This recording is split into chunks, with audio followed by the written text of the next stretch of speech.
And another major move from the president today, decertifying the Iran nuclear agreement, telling Congress to impose new sanctions or he'll leave the deal completely. Swift reaction from many U.S. allies tonight, and here's ABC's chief White House correspondent, Jonathan Karl.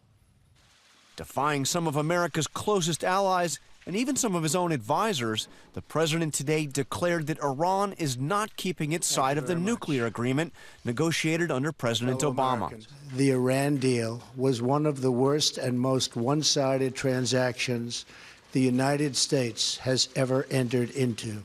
The president called on Congress to impose new sanctions on Iran if it does not curb its missile program and its support for terrorism, things not covered under the nuclear agreement. The Iranian regime continues to fuel conflict, terror, and turmoil throughout the Middle East and beyond.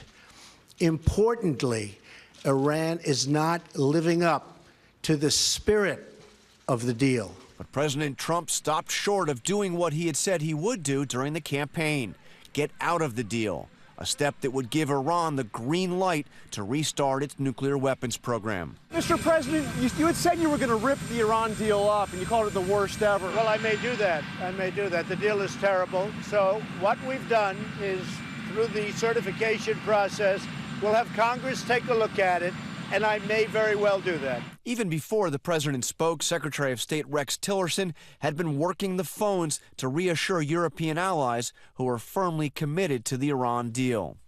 So let's get to John Karl live at the White House tonight. And John, Secretary Tillerson, as you point out there, given the task of calling our allies, what is he hearing on the other end of the line?